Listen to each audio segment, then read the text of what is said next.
I was wondering what all those post-nominals meant. Okay, good evening, everyone. Welcome to Speechcraft. This is session 3. If you're listening on the audio, this is session 3. Doesn't it seem like we're just here just a few days ago? Well, it feels like it, Yeah. Well, that's what happens. I find that when you have an event that happens once a week, the time just flies by. This is your week 3. Now, think about me. I'm in my 22nd year of attending a Toastmaster, at least one Toastmaster meeting almost every week, sometimes 2, sometimes Wow. 3, depending on what role I was taking on. So your 3 weeks have gone by, my past 22 years have zipped by. We have an agenda before us, pass one out. We'll go through it here just to give you an idea of what we're going to be doing.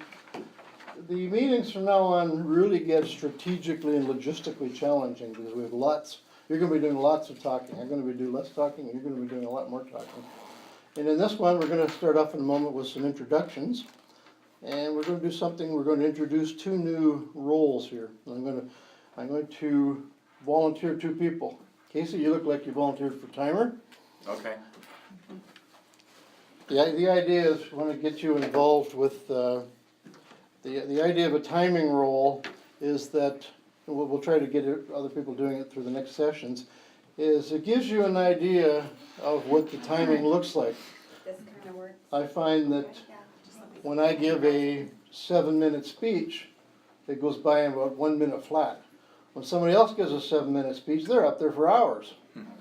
I think the timing, it gives you a better idea. And another volunteer is DP. Oh. You want to know what you volunteered for? Yay!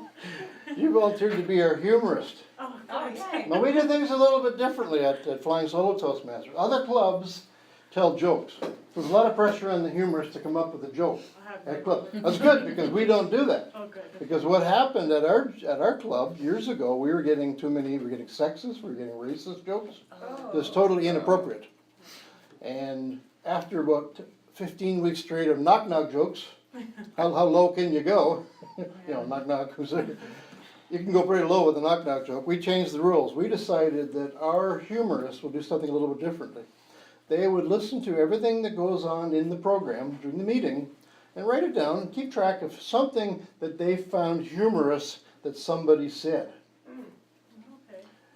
Now, humor is a very important part of your presentation. It doesn't necessarily come anywhere here in the Speechcraft program, but every presentation you do, even if it's an obituary, you're talking about somebody, there should be some humor factored into your speech. Now, quite often, you might hear a speaker stand up and start off with a joke. That seems to be a popular misconception. Start off with the joke and you've got them in your hand from then on. Well, not everybody can tell jokes. Most people can't tell jokes, actually. So what happens is, quite often, the joke has nothing to do with the speech. It doesn't help the speech. It doesn't add to it. So in that case, the humor takes away from their presentation. So the humor master, or the humorist role is to keep a list of what they found worked in the program for humor, something funny, and just give a brief report at the end. And in case I forget to ask you for it, make sure we fit it in, because you've done all that work. Because I do not have that in my agenda here, so I've got to make sure we ask that. Then we're going to first we're going to start off with some table topics. Teresa has table topics. Do you? Yes, I do. Makes me feel easier. I'm going to be the evaluator. Then we're going to start with your presentations, and this is your speech presentation. Then we're going to have a break, and that depends where that's going to be, where we're at. We may decide how things are going to play out. We're going to finish off the speeches, and then here we kind of depends on how much time we have left, because the priority is getting you guys up and speaking. Wherever we are at that point, I'm going to give an educational session on it's called General and Specific Speech Purposes. A really sexy and exciting title, isn't it? Then we're going to talk about the discussions for session 4. As we have in the past, we're going to have a general evaluator, so just keep in mind as we go through our meeting what you liked, what you didn't like, and we'll have some chance to talk about that at the end. So does that make sense to everybody? Now, okay, before we move into the speaking, the first part is actually our table topics. So with that, I'm going to invite Teresa up as our table topics master. Please welcome Teresa.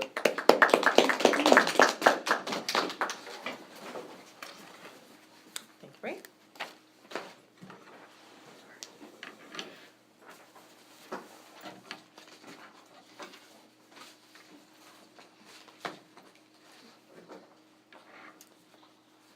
Hello, everybody. I'm your Table Topics Master tonight. And the idea behind Table Topics is to allow you the opportunity to be able to speak on your feet.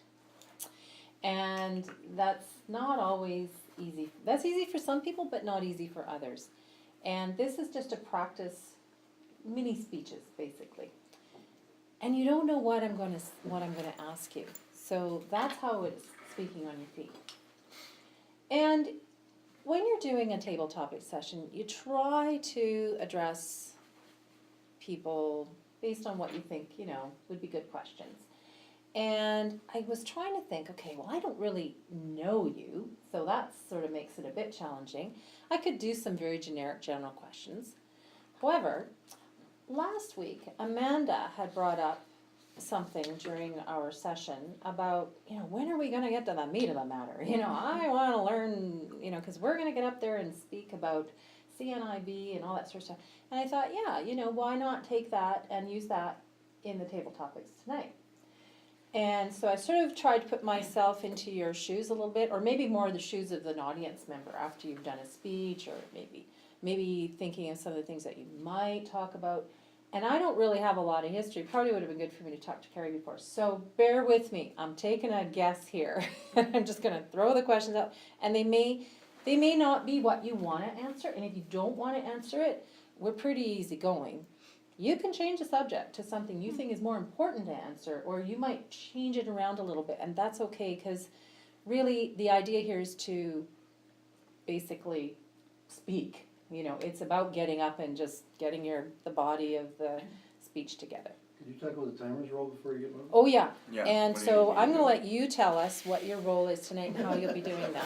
Thanks. Well, so my very much. understanding of Casey. thank you. My understanding of the timer role, at least, not that I've ever done it before, is that I think it's a minute. I hold up the green card and say green. At a minute 30, I hold up the yellow card and say yellow, and at 2 minutes, I hold up the red card and say red, after which the person has 15 seconds to finish speaking. And my basic job is to make sure that people stay roughly on time. And at 2 minutes and 15 seconds, since we don't have a bell to ring, how's your yodeling? Could just say bell. Ding, ding, ding. You could say bell. Ding, ding, ding. Bell would Ding, work. ding, ding, ding. Okay, so Casey has his role all set up here. So I try not to ask Casey questions, doesn't mean I can't, because if I do, then I'll get right Somebody into else the will take speaker. their time. Yeah, that's fine. So we'll get right to it. My first question this evening will be to Sarah. Yeah. Sarah, can you tell us what has inspired you to volunteer for CNIB? Oh, that's such a good question. I know the answer. Spoiler.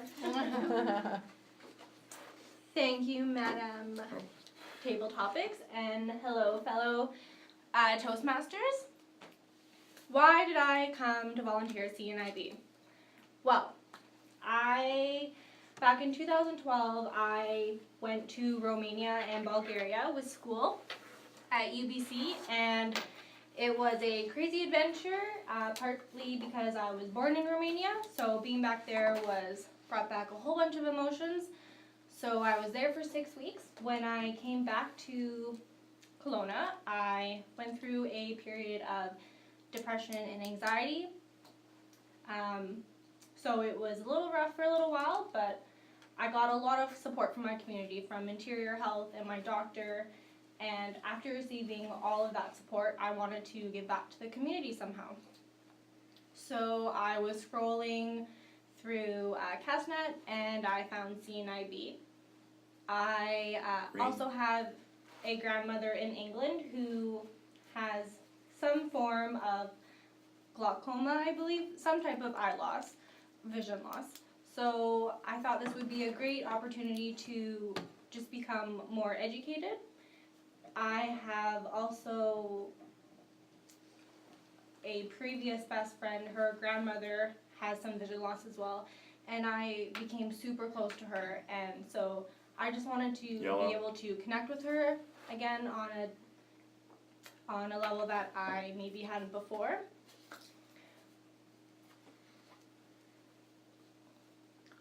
I really enjoy volunteering as well. I have done a lot of volunteer work in the past, and I was just really open to a new opportunity. And I have been here for, I think, almost 2 years now, and I love my client very much. She means the world to me, and Red. I look forward to staying with the organization for a long time.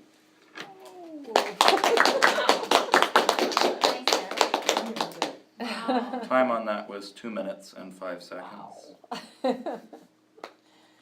Okay, my next question. Now, normally you throw the question out and then everybody gets to hear it and then we say who. Sometimes I do that, sometimes I don't, depends. But you're new at it, so maybe I'll ask the person first and then you can listen to the question.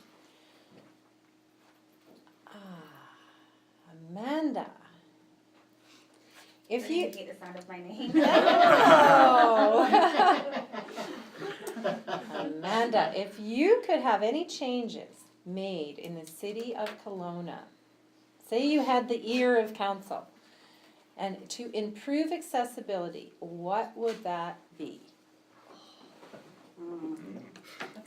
And it's a good question. I'm probably gonna go home later tonight and be like, oh, I should have said this and that and this, and I've been thinking about it for a while. But to improve accessibility in Kelowna, it would definitely be sidewalks and streetlights. Coming from Lake Country, which was like a subsector of Kelowna, there was like where we lived, there was no sidewalks in my area. And trying to walk like downhill on gravel and their little like makeshift sidewalks, it was tricky, you know, whether you're walking with a cane or your stroller or, you know, like flip-flops and the gravel's just under your feet and you're already having stability issues when you're walking, you know, like that's, people take that for granted, I think. And even tonight, just before coming in here, my daughter and I had some time to kill before dropping off my youngest one at dance. And last week we enjoyed taking just a loop around downtown, so we brought our dog this time. And it's so nice what they've done with having everything flat and the lights off the buildings and stuff, and it's nice and wide and it's so easy, it's such an easy walk. And it's something that Green. even by my house where I have the sidewalks but they're old and they're broken and they're slanted, it kind of throws off equilibrium when you're having to rely on everything else around you because you're not seeing fully. So I'd say definitely sidewalks would, you know, be a big part, whether they're flat and kind of like level with, like the new kind of sidewalks they're doing now where they're level with the streets, or they're just straight and like the ones we have downtown Yellow. where they're nice and wide and flat to not having all the gravel and ridges and stuff, and then definitely is good, especially when you're using a cane too and it gets tripped up in the crevices and stuff of sidewalks, right? There's many times I've got my cane stuck and I jar myself and I'm like hyperextending my leg trying to figure out how to maneuver around it. So yeah, definitely sidewalks I'd say are underestimated around here. Thank you very much. And that was 1 minute 56.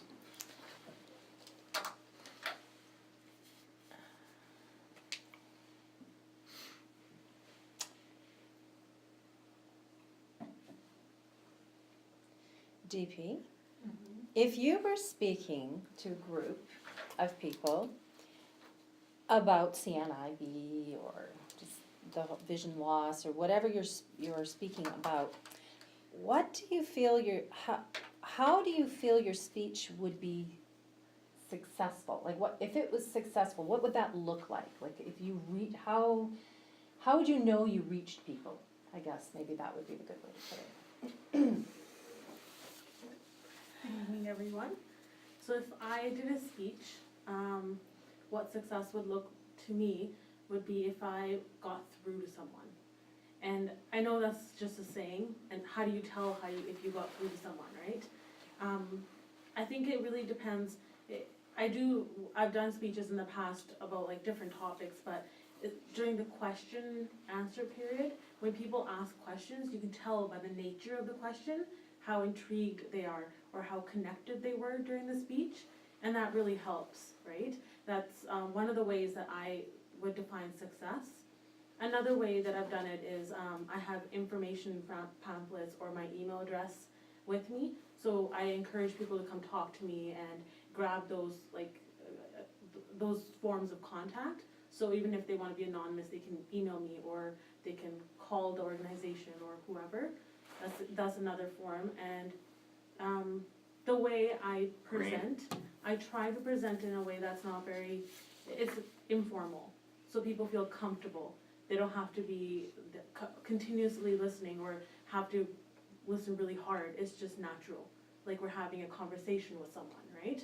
So that's the way I usually present or would like to present. Hopefully it comes across that way. So yes, those are the 3 ways. That's success.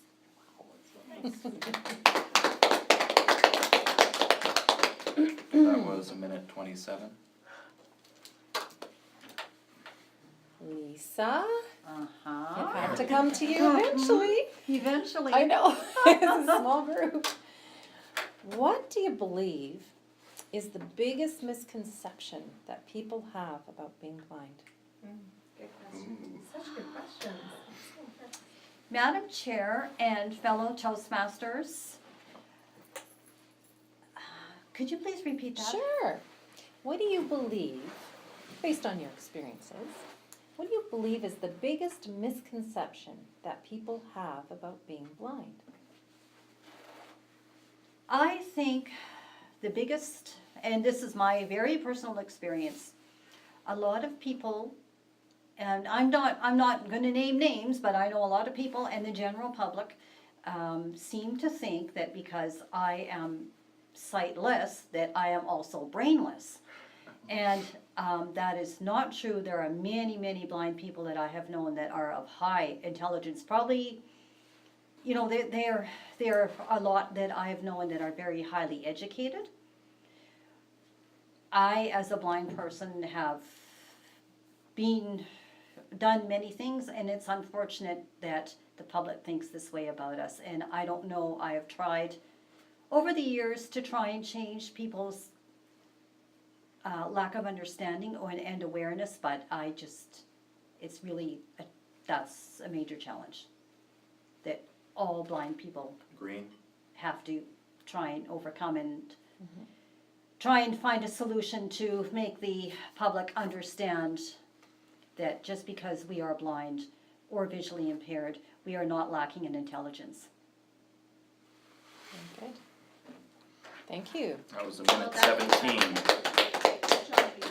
That's what the ambassador program's all about. Lisa, is to get people out there, to show them, right? That is so hard though, like, Yeah, as it you is. know, yeah, as But you've seen. you know, it's what sometimes with any difference, once you know someone with vision loss, once you know someone who has autism like Casey has, or once you know someone who, I don't know, has red hair, like whatever the Yeah, difference like is, whatever the difference, yeah, you yeah, know, then It's- it dispels that myth.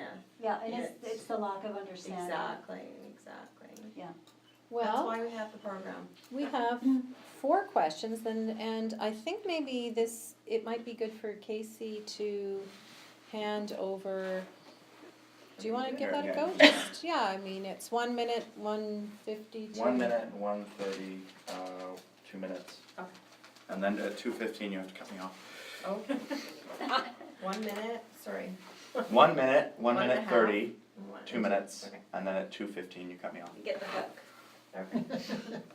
At that point, they start throwing tomatoes at the stage and I have to leave. Unless you're dancing. And what, $1 bills or the old days? Loonies. Casey, your question. Tell us about what you've learned. Could be one thing, could be many things, that you didn't know before your connection with CNIB. Madam Table Topics Master, fellow Toastmasters. I feel like I've learned a lot in my now 2 3/4 years at CNIB. But I think the most important and possibly the most obvious, but also the most important, is that people with vision loss are, as Lisa said, they're just regular people. you should not let, for anything, whether it's vision loss, or in my case, autism spectrum disorder, or red hair, or anything else, singularly define someone's personality. And I think far too often, you can see this in all this, you can see it in people experiencing homelessness, you can see it in any community that's considered to be other by some majority of the population, that when people don't know an individual with this particular difference, or they're not familiar with a group as a whole, they tend to generalize, they tend to have misconceptions, they tend to have even sometimes negative biases against people. And I feel like working with groups that are sometimes marginalized or minorities has taught me more than anything, first of all, that I want to get out there and tell people, look, like, they're ordinary people. You don't have to treat somebody like an idiot just because they have lost some or all of their vision. You don't have to treat someone like some sort of pariah just because they are currently experiencing homelessness. And I feel like that's the most significant thing I can take to other people and have personally taken from working with organizations, especially CNIB. How long was that? 1:39.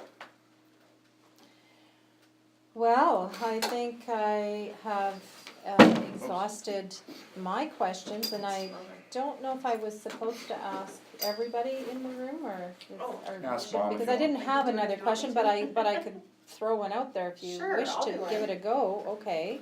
It seems fair. It does seem fair. What's the secret to the universe? 42. Okay, I have a question I for thought you. 7. I'm trying to make the questions work for you. So my question to you would be, what is your greatest challenge? What is CNIBC's? No, I'm not saying that right. CNIB. I can never say it, blah, blah, blah. What is CNIB's greatest challenge? That would be my question to you. Okay, thank you, Madam Chairperson. Sure. And fellow Toastmasters. CNIB's greatest challenge currently, and I think it evolves and changes, I would say is funding. Oh no, I want to revise that. Funding's very high up there, but I think what I'll say is government. Yeah. I'm agreeing, I'm going, Yeah, government is our greatest challenge. Most of us who work at CNIB and or who are clients really believe very strongly that rehab for vision loss should be a fundamental right that all Canadians should enjoy. I like to tell this story, everyone's heard this, about we're driving in the car together and we get into an accident and I lose my vision and maybe Casey loses a limb. Casey will go to the hospital, we'll get emergency treatment, but after the fact, Casey will go back to the rehab center and go through all kinds of rehab. They will get him all the equipment he needs, they will make sure that he has specialists to help where he is employed, at his school, in his life. And when someone loses their vision, there's nothing like that. So I have clients who lose their vision and they say, I went to my eye doctor who said, oh, well, you have to go to CNIB, a charity. And that's fundamentally unfair. It's unfair that just because someone loses their vision, they're a second-class citizen. So I don't know where along the line we decided that eyes were not a part of our healthcare, but CNIB is working really, really hard to change that. Nicely Great. And that was a minute 46. Okay. Well, what an excellent job as timer. We did very good tonight. Everybody qualifies for, are we qualifying tonight? If we were in our club, we would, but maybe not here. We have a contest in our club for best speaker, but we won't do that here. Everybody would qualify. Everybody would qualify though. You would all get your name in a. Let's just give them all best speakers tonight. Yeah, We're all tonight you're winners. you all did. Because, that was very impressive and, speaking to time as well, that's half the challenge right there. And I'm very, very pleased with how everything went this evening. I'm gonna turn it back over to Ray, who's going to give us evaluations on each and every one of you. Thank you, Teresa. I found the topics, we don't usually talk about the topics, but I found them rather poignant to me because my career is in mental health. I'm a registered nurse and I work in mental health. So a lot of the stuff that you're talking about is the exact same things that applies to the mental health clients that I work with. One of the biggest battles that they fight is the stigma of mental illness, getting out there in the way the population views them. So everything you've told me tonight is, is consistent, and I don't know, if we're gonna get more militant or something, I'm not too sure what the answer is. Our first speaker this evening was Sarah, and she was given the title of What Inspired Her to Volunteer for CNIB? A topic that every single one of you should be prepared to answer at any given time, I would think. Sarah started off with, "Thank you, Madam Toastmaster." I don't necessarily think, there's nothing wrong with that, but in some ways I think that's kind of a weak opening. The idea that, say table topics? no, I'm not even looking at that, no, you were thinking of the salutation, but I don't even think the salutations is as important as grabbing the audience's attention from the, so you could do the same thing, well, thank you for that great question. Oh, okay. See how that changes it a little bit? In one hand, you're putting the power into the table topics master, but really you want to take control of the, thanks for that great question, I'm glad you asked me that. That's just a different approach that I would take to that. What I liked about Sarah's presentation is she personalized her story. She gave us some good content. We got to know a little bit about Sarah and why she, I guess the way she thinks that she does. Now what I noticed for Sarah's presentation, a lot of the time, we've talked about eye contact in the past, bringing your audience in, but I found Sarah looking up towards the roof or that area there, or away from things. And we kind of jokingly call that looking for divine intervention, like somebody up there is going to insert something into our head. And that's fine, it's just something to be aware of. You would really notice it if you were on a video. So the idea is to do the exact same thing, look for that intervention, that thought to pop into your head while you're looking around the room. That would be some room for improvement, just something to think about that. That was a very good response. Amanda spoke about accessibility. What I liked about Amanda's presentation, she immediately stood up, and she started off using humor. I don't want to hear the word Amanda mentioned again. I'm starting to dread it. So it's a technique people use as humor to reduce their anxiety. It's a good one. It worked for her. What I like was she gave an example of problems that she personally had experienced. Now these are stories that she's going to be able to share with somebody else. These are her stories, so she knew these stories. What I liked was that, as for any speaker to do, especially when you're speaking at a table, she stood behind her chair, so the chair was in front of her, and she did not use the chair as a crutch. Her hands were away from the chair, and that's a good thing. I thought that Amanda had a good summation for her presentation. One thing I would suggest, and we've talked about eye contact, is I felt that most of your focus, let's just say focus perhaps instead of eye contact, was towards Teresa, the table topics master, instead of just taking in, just even looking at the rest of the room. We've talked about that before. I think that would add to your presentation. DP, did I get that right, DP? Yeah. How would you know you reached your audience? What I liked was she came up with a strong start, one that I use quite often. Good evening, everyone. That grabs the audience's attention. They want to, somebody's that confident, you want to hear what's going to come after that.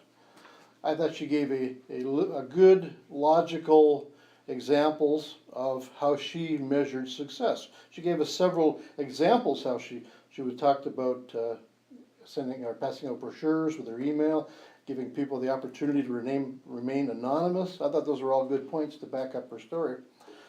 I noticed that DP was starting to have some I could call good beginning hand gestures. Her hand gestures tend to be close to her body. Now it's a little challenging when you're at a table because if you get a little verbose or a little louder, you're going to whack the person in the head beside you. So Amanda and myself might have been at risk if you got really into that subject. So maybe perhaps just standing back a little bit, I think when you stand back a little bit, you're also, it's like a spotlight's on you, you get a little bit bigger focus. You can make your hand gestures a little bit larger. What we encourage people to do at the club meeting, our club meeting room is like this room, 4 times the size, but we go the other direction, so instead of facing the long direction here, we'd be facing it like this. So where you're looking down 2 separate ways, so you have a lot of room for, you just pretend the spotlight's on you, sometimes even coming out a little bit. You know, in an example like this, you know, where Casey was standing, he still had, people could still see him, but maybe take control of things, maybe come up to the front. You know, any of you, there's nothing preventing you coming up to speak where Teresa was, the table topics master, if you're comfortable doing that. Nothing anchoring you to your seat wherever you are. Lisa, biggest misconception. I thought you started off with a great opening, a great salutation. And what Lisa did, see, these questions are hard, are difficult from one perspective. And it's because you're being asked, you're not talking generically, you're being asked specific questions that you have to provide a response from your personal experience. Now that ties into assertiveness. These kind of questions, people may have problems with them because they're reluctant to be assertive. I think this, I believe that.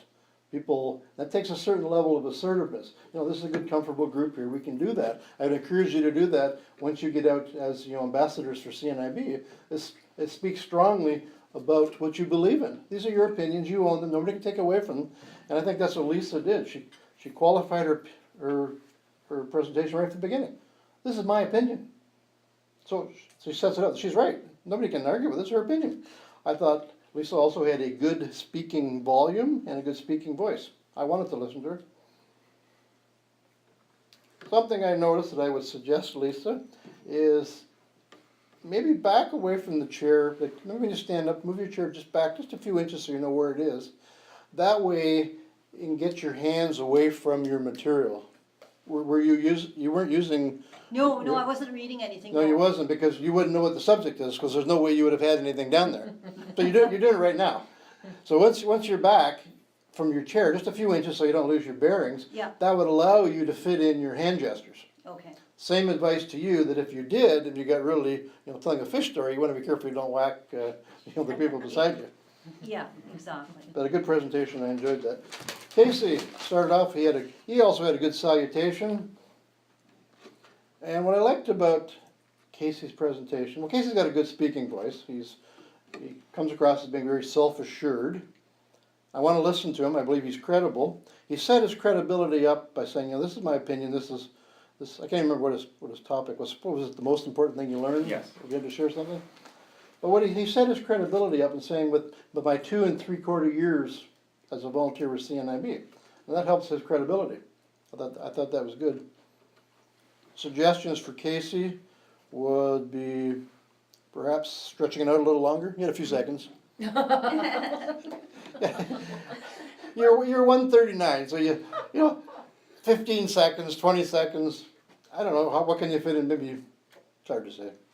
That's the first time in his life anyone has He's like thinking about it too, right? He's like, really? Yeah, another 20 seconds might. It's just recommendation of taking advantage of the time, I guess. Carrie, her topic was, what was Carrie's topic? It was challenges for CNIB. She immediately stood up. She started off with one idea, then for whatever reason, in her mind, some corrective action came on. Said, nope, don't go there. Go to a different one, maybe a safer one. Talk about the government.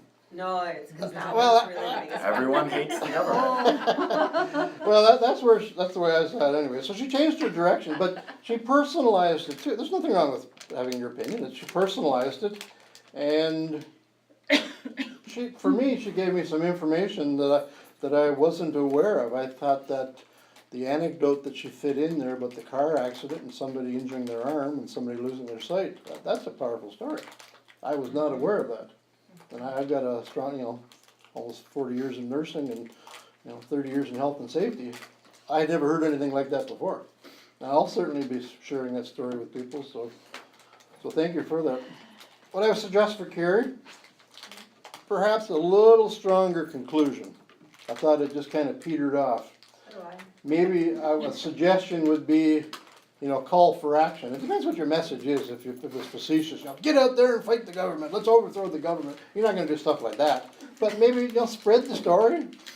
Give some thought to this. Talk to your member of parliament. Why is this happening?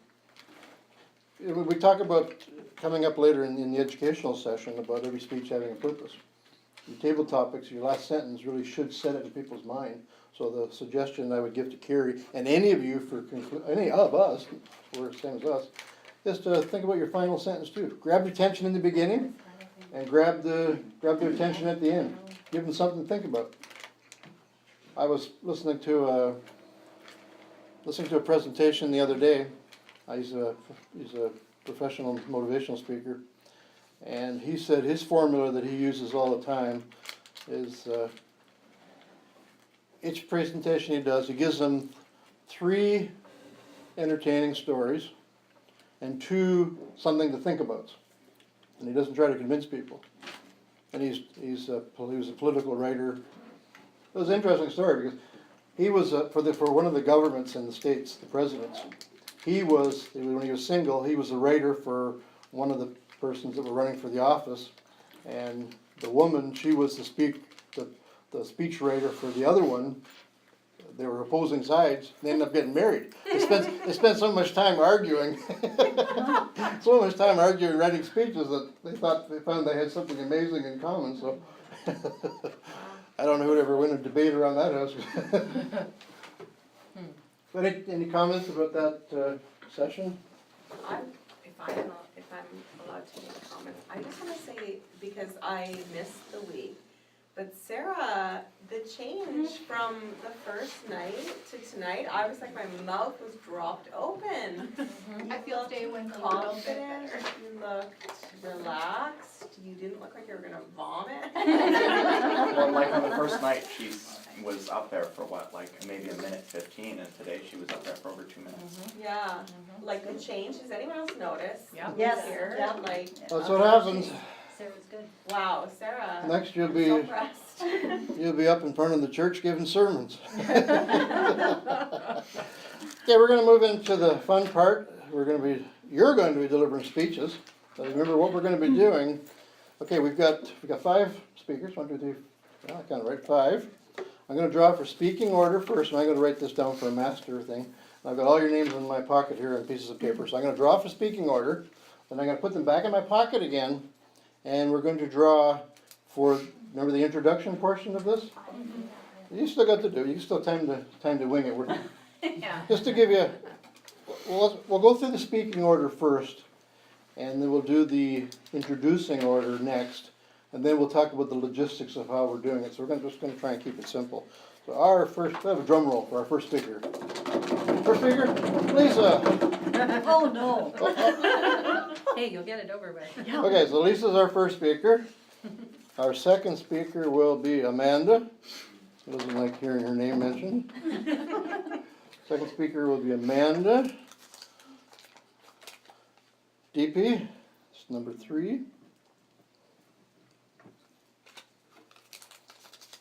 Casey, number 4. Any guesses who number 5 is? Oh, Sarah, what a surprise. Okay, so you know where you're gonna be? Okay, I'll put them all back in my pocket here and mess them up again. And we may have to work things out here. So, the important part, what you need to remember at this point is who you are going to introduce and who's going to introduce you. Okay, so Lisa is our first speaker, and Amanda is going to introduce her. I was gonna say, hopefully Lisa doesn't introduce Lisa. Well, that could happen. I kind of would like to introduce myself actually, but I don't got anything. Our speaker tonight is me. It's me. Okay, so Amanda, who's the next speaker, is going to be introduced by Casey. DP is our third speaker. She's going to be introduced by Sarah.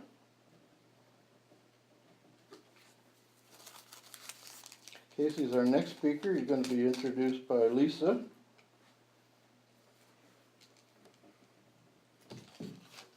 Who's left there? That's probably DP. DP. Sarah will be introduced by DP. Okay, here's how we're going to do this so we can keep track of it. This is the part that gets a little logistically challenging. What we're going to do is we're going to see how far we get with the speeches. And what we're going to do is we're going to give you So Lisa's our first speaker.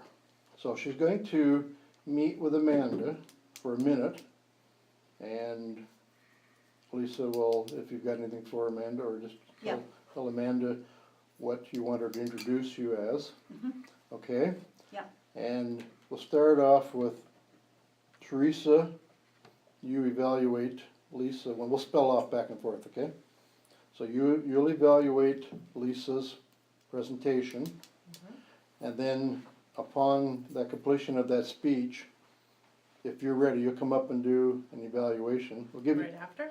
We'll give you a minute or so. So while in that minute or so, while you're getting ready to come up and deliver your evaluation, because we want to get it into their books too, the next group, which will be Amanda and Casey, then you will get together prepare for your introduction. So Go down the hall and. no, they can stay in the room or wherever they want. Yeah, this is pretty informal. It's just Are we taking like a break between every speech then? it's not so much a break. It's a working break.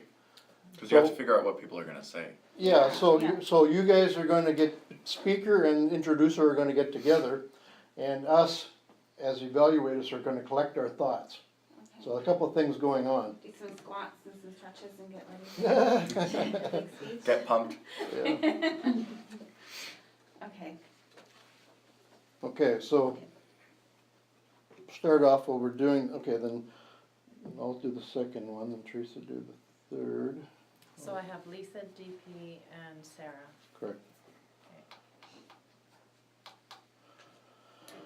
Okay, so then, I guess we can start off with Lisa and Amanda, if you wanna spend a moment or two. Yeah, it won't take me long. I know what I have. No, believe Do you her. have anything written Lisa, down, did you happen to bring your book? I'm coming to you, you're coming to me. Do you wanna just give everyone a few minutes to go interact with each other? Do you wanna do that? Do it that way?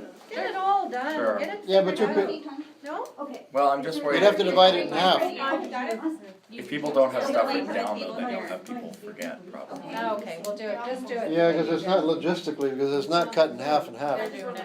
Yeah, I wrote my notes. That's okay, that could get things. Well, we can play it by ear. We're still gonna need, I'm introducing Amanda and being introduced by Lisa. Okay, so whichever one's ready. Yeah. Talk to you. Only problem is I only have this digital copy, which isn't very helpful, all things considered. Can they read? Talk about the hobby Probably and don't what think would Lisa be. can.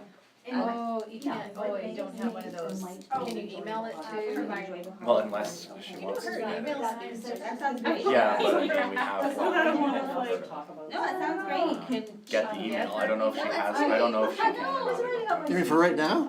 Well, because I have it written, but that's not very helpful. So he sent it to her. Well, yes, but I don't know if she has access to that right now. I know. Well, you can just tell her.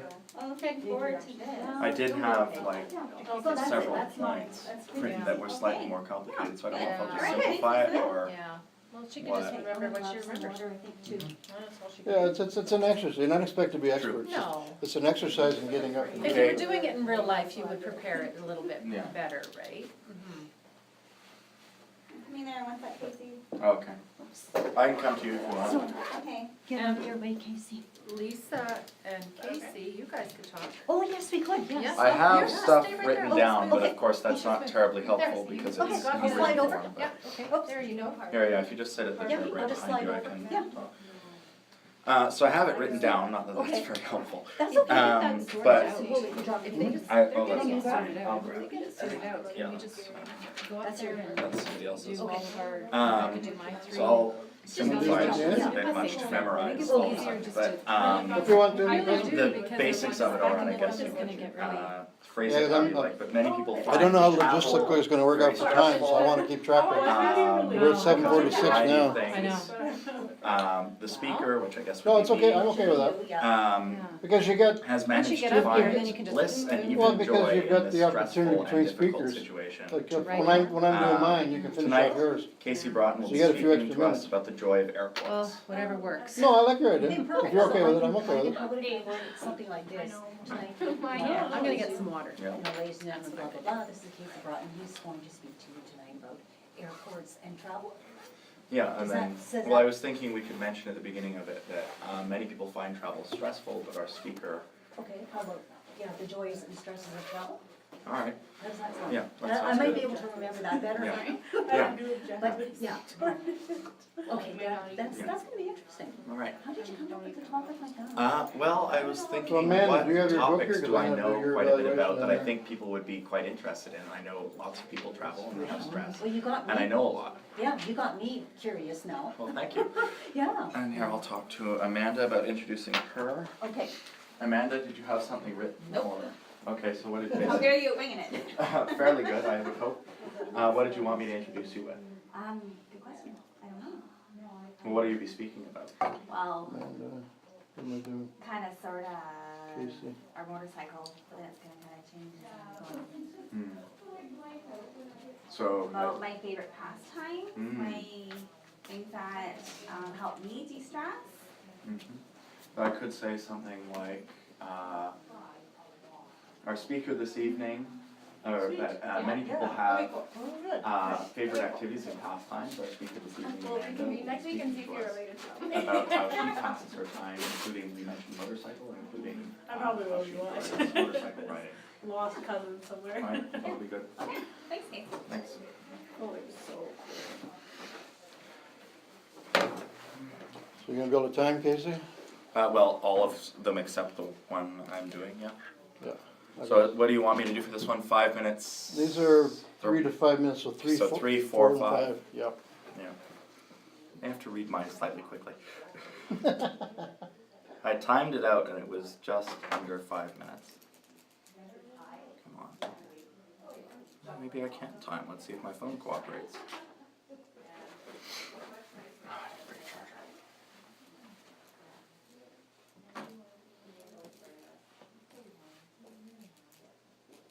For these ones, if it runs like tiny, teeny bit over 5 minutes, This is what it is. go ahead.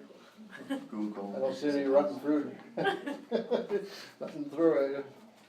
As long as it's candy, I'm okay.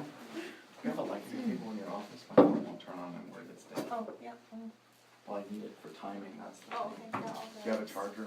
So I don't have a cube, I just have the. Clem. No, I should bring one, cause I was like, oh, I'll be fine, it's fully charged, but evidently it's not. You got a timer on yours, Teresa? I do. I'll run and try just plugging it in for a second. Am I see if it timing? works. No, no, it's Casey's, Casey's phone, Oh, it's not working? Casey's phone's dying. It's just, we're just resolving that. And mine's working good if anybody needs to use. Yeah, Mine. mine's good too. I should be fine. Yeah. It's ready to go. Do you want me to give it to him or who's timing?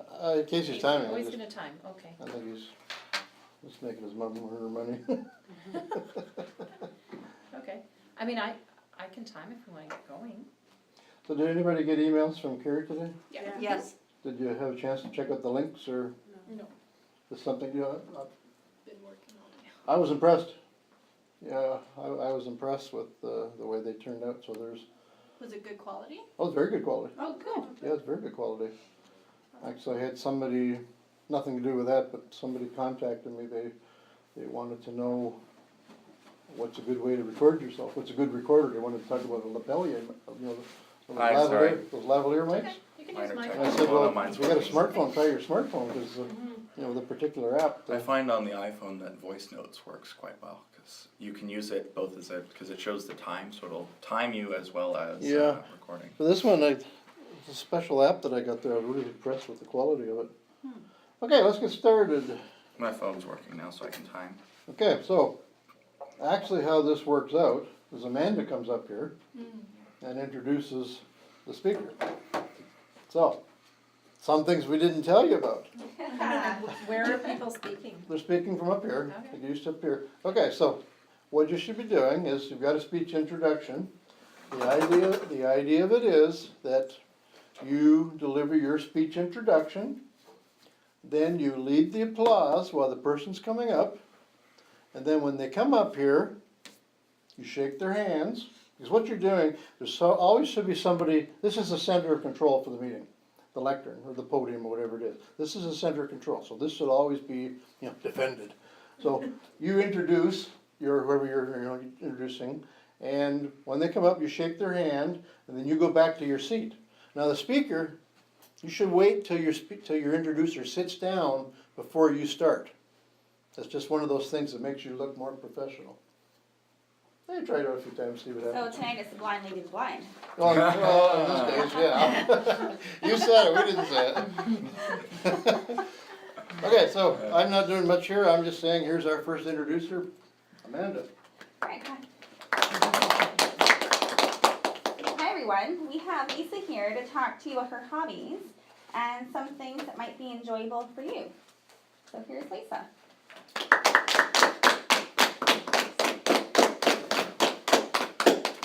This is the fun part. Sorry, just on the edge of the, well, Yeah, sort of. can I just go around you? Yeah, sorry, it's fine. It's totally good for you. Okay. Just approaching the left edge of the podium. Here, so good, honey. Are we good? Do you wanna shake you're hands just or? right in front You of the bet. podium. Hi, There we Lisa. go. There. Thank you. You're a little to the right of the Back podium over now, here. go back to your left. Oh, on that. You actually were in the right spot. Whatever, just over here. Sorry. Right here on the table. Oh, on the table. Sorry, you're Yeah. facing towards the. Oh, okay, there we Yeah, are. there Where's your left? You okay there? Talk about the blind leading the blind. You're good. You're good. Okay. Fellow Toastmasters, welcome. I'm Lisa and I'm here to talk to you tonight about my hobbies and what may be of interest to you and things that I have found enjoyable over the years. Some hobbies I have tried and not been successful with and not found to be very relaxing. So I've moved on from such hobbies as skating, biking. Those are the hobbies I have tried and given up and not found to be so successful. Some of the hobbies I have found to be successful are music and gardening, hiking, and reading. These hobbies I have found to be enjoyable and relaxing and even somewhat rewarding. It is really rewarding and quite enjoyable to grab some dirt and a pot and throw some seeds in it and watch what comes up. You can grow flowers, plants, many things. And reading is also very enjoyable and relaxing. I've read many good books over the years and also read for educational purposes as well and learned a lot. So hopefully you can learn a lot too by finding a hobby that you can enjoy and relax and be comfortable with for many years. I hope that you will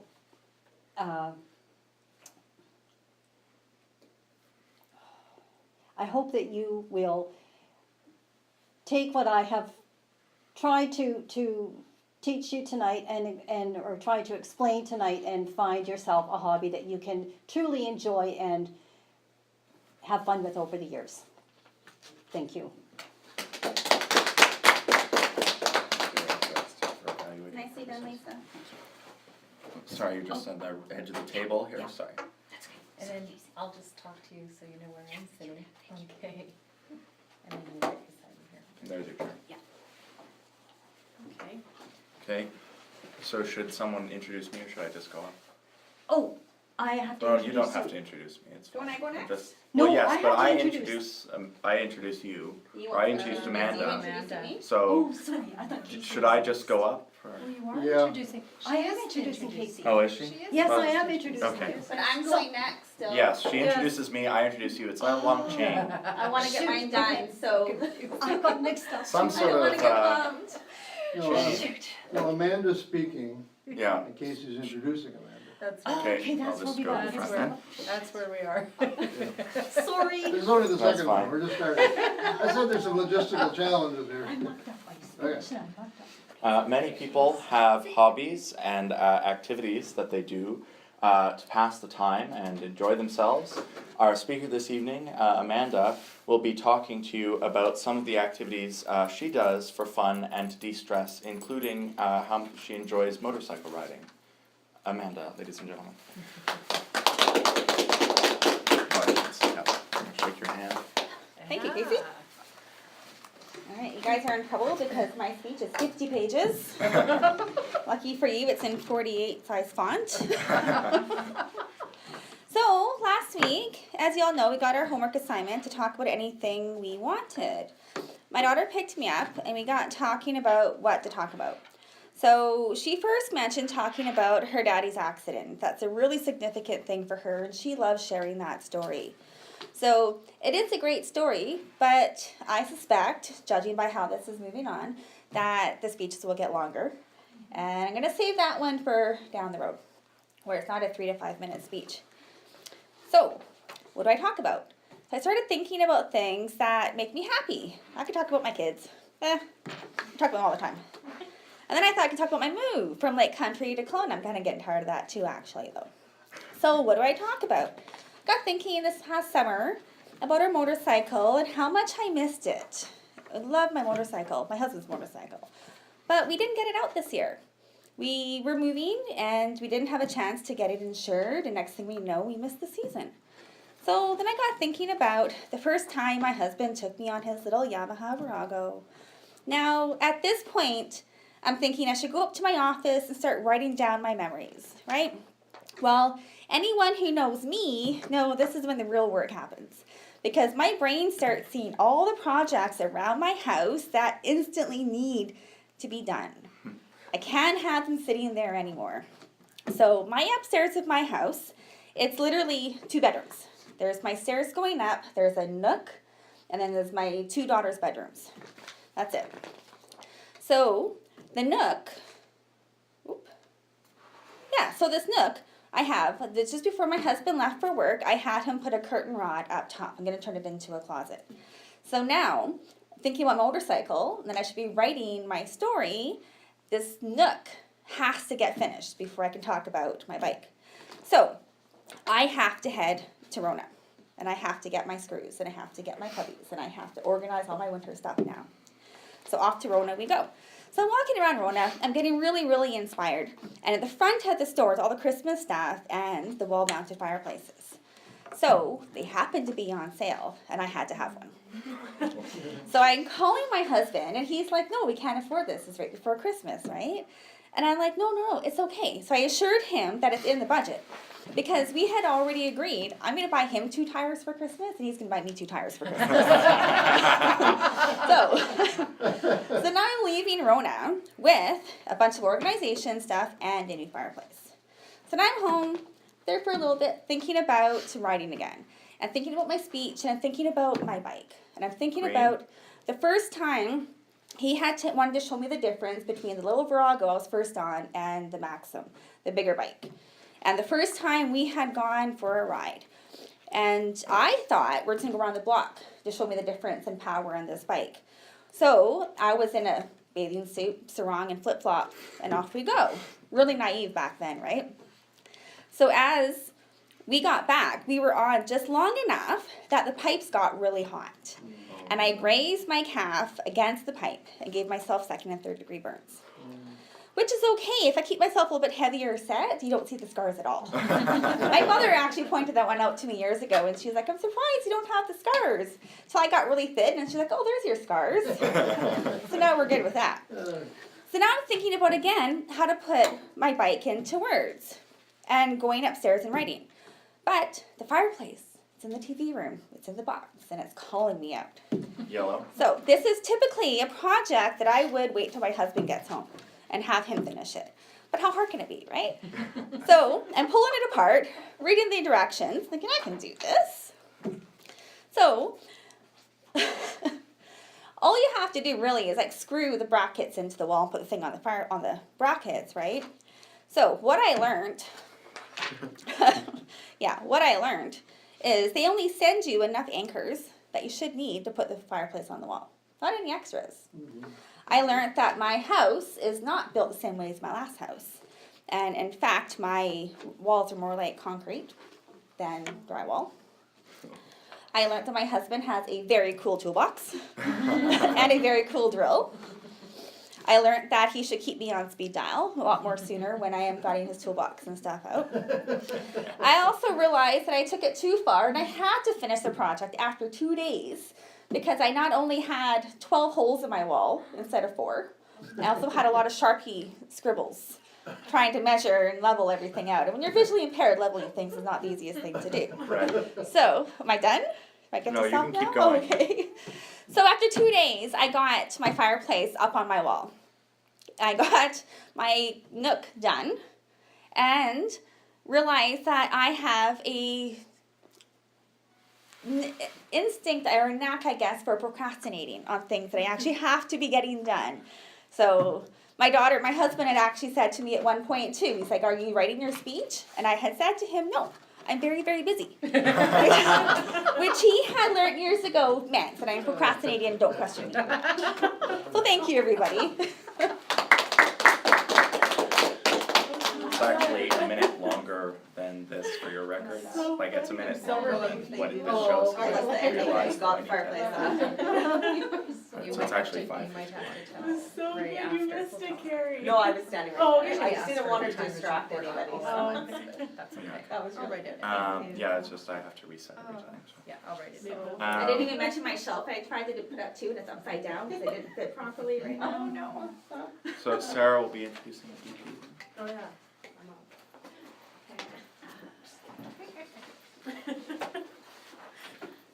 Okay, you're up soon. Hello, everyone. Take a brief moment and think about the word imagine.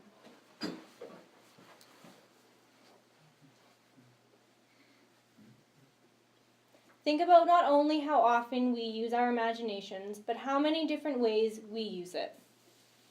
From reminiscing about cold sun on a cold winter's day, planning out our futures, to even imagining ourselves in someone else's shoes. The ability of imagination can take you anywhere and everywhere. With that, I would like to introduce DP Man with Imagine If.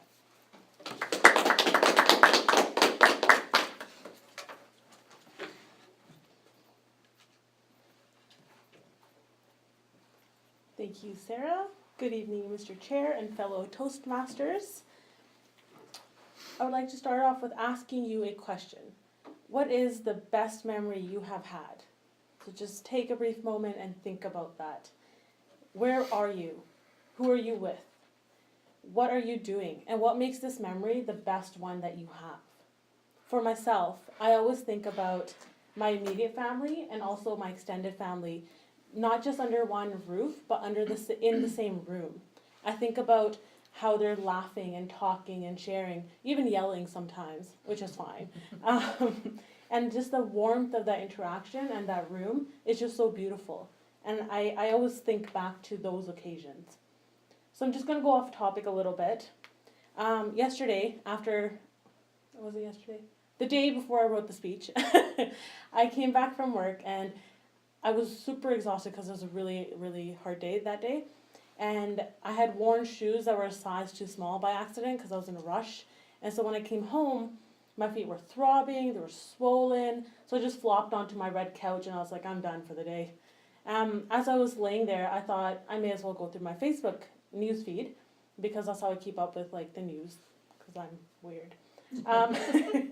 So as I was going through the news feed, I found a petition for Canadians who don't want the 25,000 Syrian refugees to be coming back into Canada or coming to Canada.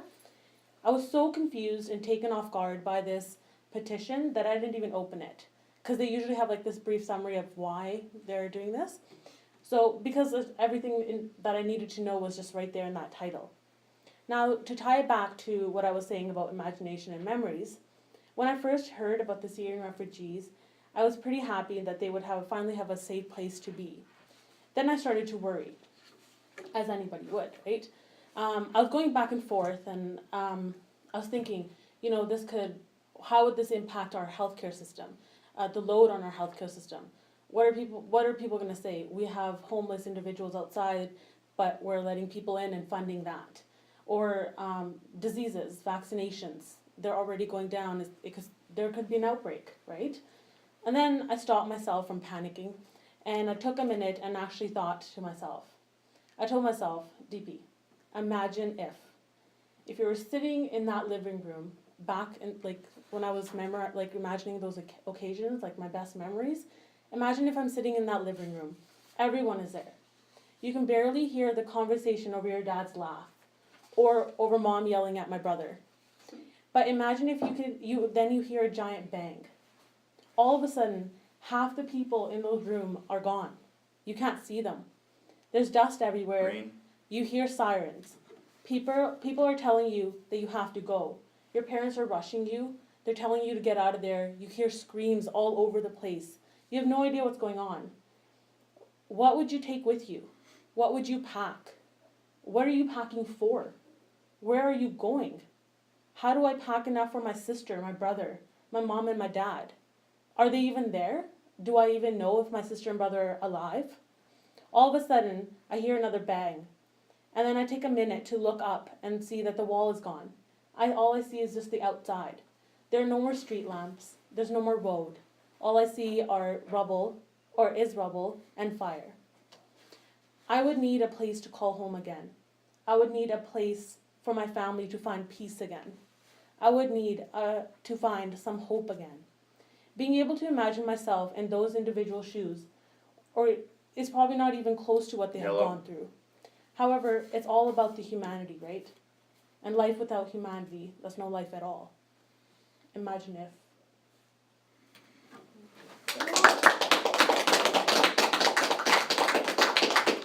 Need to cry over here, Dee. Okay. That was phenomenal. Wow. Really well done.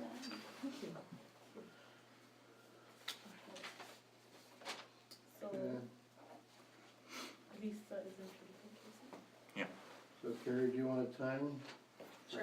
Casey, I have to then? introduce you. In this case, it'll be 3 minutes, 4 minutes, 5 minutes. I'm a little nervous. And then you about don't because of cut the me off issue, ever. but, yeah. No, you Which do one? want to Lisa down. Lisa, do you need any assistance? Sure. Well, it's on the news right now. Oops, They're- there you go. they're- Give her your they're arm. Yeah. information Oh, that's- on my Facebook arm. things Okay. Yeah. Because they're jumping. Here, I'm to your left. Yeah. They're reacting Gotcha. on stuff Good. and they Yeah. don't know what they're Down talking to your about. top. Yes. You're a big one. Sorry. Well, somebody said they. So you're just in front of the podium right now. There it is. The biggest. You're coming back, They right? don't know Yeah. what they're talking about. They're just Okay. spreading it.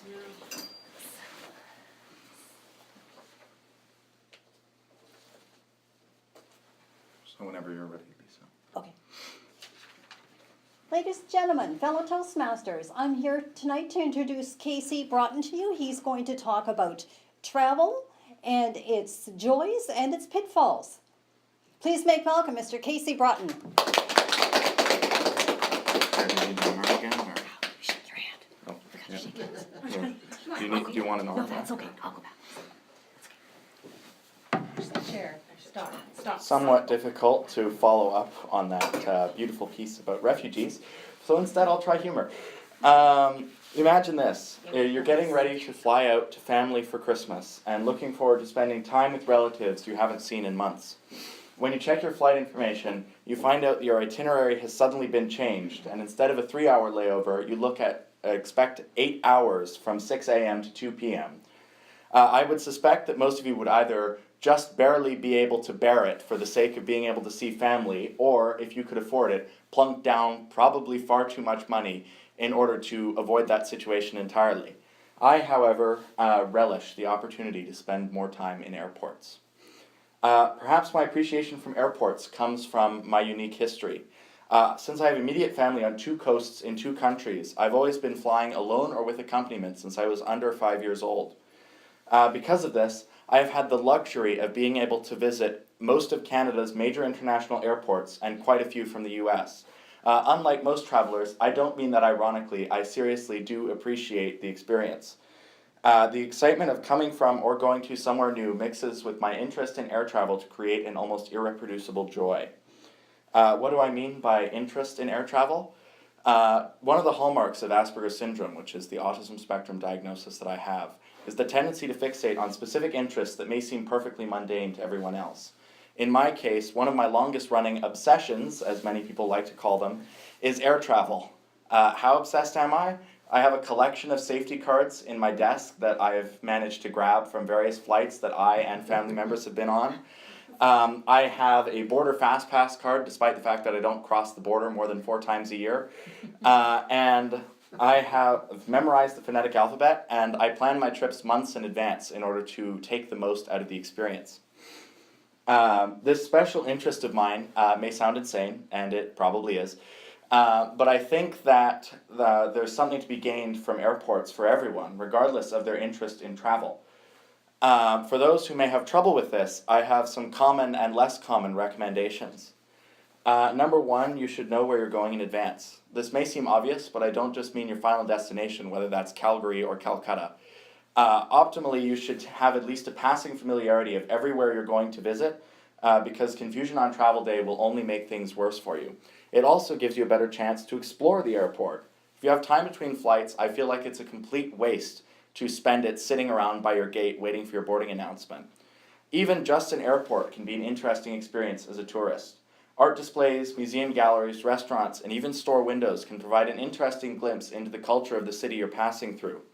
Additionally, many airports offer outdoor atrium spaces that can be used as a wonderful time to relax and recharge with some natural light. Also, know what to bring. Many stresses at security and border checks can be removed by figuring out what you will need to have in advance. Green. For example, when I pass through security, I pre-bag all of my liquids for quick removal and empty my pocket into my bag to make sure that I can walk straight through the gates and not have any trouble at post-security recombobulation.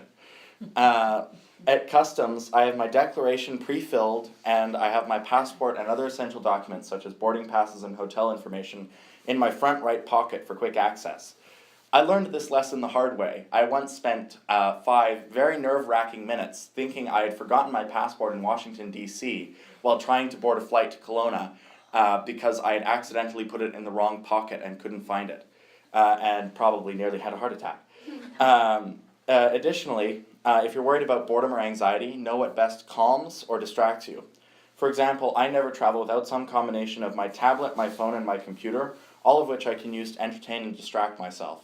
For long terminal stays, I find audiobooks to be extremely useful because they can immerse me in a story without having me lose track of my bags. Finally, don't worry about the small things. While this sounds odd coming from someone who puts a great deal of planning months in advance in their travel, I find that being able to accept small changes or delays will greatly reduce your stress. I won't lie, that's the one I have the most trouble with. But I have coping mechanisms. For example, when I believe that a flight is getting severely delayed and may or may not be cancelled, I will check flights in advance to make sure that there's an alternate flight to the same area or same airport I'm flying to. And I also reassure myself that spending a night in a hotel or at the airport would not kill me financially or otherwise. For those who still doubt what I'm saying, I don't blame you. I'm the crazy one about airports, not everyone else. But I nonetheless think that people often underestimate how fun airports can be and worry too much about everything they do when they travel. If you find yourself in this situation in the future, Red.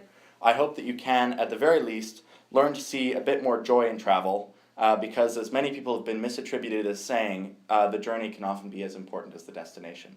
Thank you.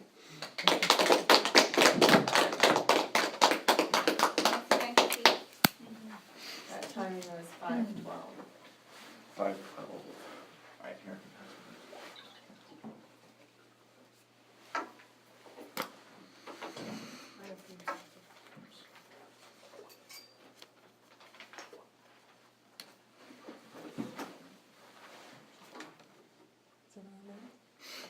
Hello, everyone. Our speaker this evening will be providing a presentation on her current role at the Okanagan Boys and Girls Club. She will be briefly talking about her involvement with children at a young age and then describe what her current job entails at the Okanagan Boys and Girls Club. She will also be talking about how her experience with the children has inspired her to find a career with social work. Her objectives are to organize her thoughts into a logical sequence that leads the audience to a clear, defined goal. And number 2, to build an outline that includes an opening, body, and conclusion. This will be a 3 to 5 minute presentation. Please help me in welcoming Sarah with my love for children.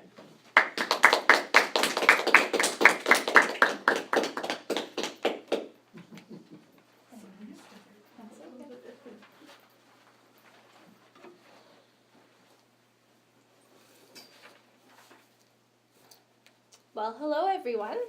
So today I'm going to talk to you about my love for children. My involvement with children started at a really young age. When I was about 5 or 6, I started going to church with my family, and so I started volunteering in my church nursery. This was a really enjoyable time for me, and I liked it because it was my first interaction with babies. I have a brother who is a month younger than I, so we're both about 25.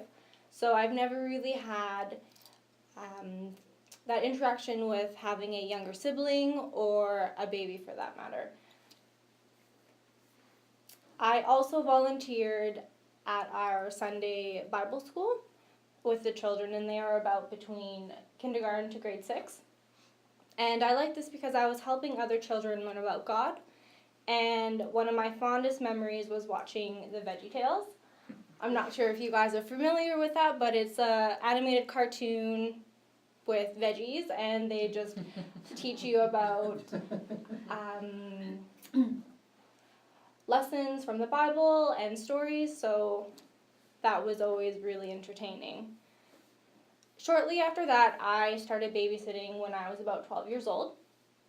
Prior to my babysitting, I took a babysitting course, which was really helpful, and it taught me first aid and CPR.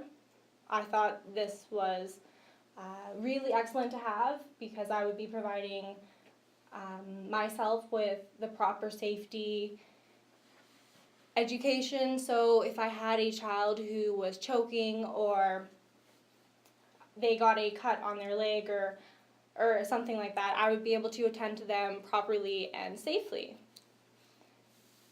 Babysitting was also an exciting time in my life because it was, not only was I getting paid to watch other people's kids, it was the first time that I also was experiencing some of my own freedom. So while I was babysitting, I got to take some of my kids out to the park, or we would go to the corner store and grab a treat. We would also go to the park and play. So I babysat for quite a while. I can't really remember how long I did it, but I do have quite fond memories, and it's a kind of a shame because I haven't really kept in touch with the parents. I think a couple of the children I watched maybe for 6 months to a year, maybe a little bit over that. So I think if there was one thing I could have done that I would have liked to improve, I would have kept in touch with the parents and just seen how the children are progressing. Green. So shortly after I started babysitting, when I was younger, I went to Garden Lake Bible Camp, and I went there for about a good 3-4 years. After I went there, I decided this would be a really great opportunity for me to come back and volunteer. So I volunteered in the kitchen, and I also volunteered doing some children's activities. For those of you who maybe haven't gone to Garden Lake Bible Camp, they have a ton of fun stuff there. They've got rock climbing, you can go swimming in the lake, you can take archery lessons. At the end of every single day, we would go and have a big bonfire, and we would sing worship songs and play crazy games through the forest, and it was just a really good time. It was a place where you always felt you were safe and you were really loved. Yellow. So where am I today? Well, I have been an employee at the Okanagan Boys and Girls Club for just over, I think it's 2 years now. My current title is a frontline staff member. So when I first came to the Okanagan Boys and Girls Club, I was just on relief staff. So they would call me when someone was sick, or, well, yeah, mainly if someone was sick, I would come in and I'd fill their position. So I am based out of the Rutland Club, but my current position right now, I work at Pearson Elementary. So at Pearson, I run the after-school program there. So I have between 15 and 24 kids who come, well, I can have up to 24 kids. Right now, we are kind of floating in between 15 and 18. At our program, we do a variety of things. We take the kids bowling, we go swimming, we go to Mission Right. Creek. Oh, almost No, done. you can. So I've been doing that program. This last summer I did a bunch of programs called Crafty Kids where we made a bunch of crafts. I ran family barbecues. I ran a national Boys and Girls Club program called Cool Moves, which focuses on healthy eating and exercise. Unfortunately, no one came to my program, so I wasn't actually able to execute it. I have also just received my Class 4 driver, so now I also do before school care. So I'm driving my little kiddies to school. I have also just taken a couple of defensive driving courses because I am doing a ski and board program this winter, so I'm going to be driving the kids up to Big White, so I need to make sure that I am safe and my kids are safe. So I hope you guys have gotten a glance of my love for children. I've always worked with children, so it just kind of seemed like I'm going to have a career with children. However, through my education, I have worked quite a bit with seniors, and my love for working with seniors is just growing bigger and bigger every day. So whether I'm working with children and seniors or both, I'm very excited for my future.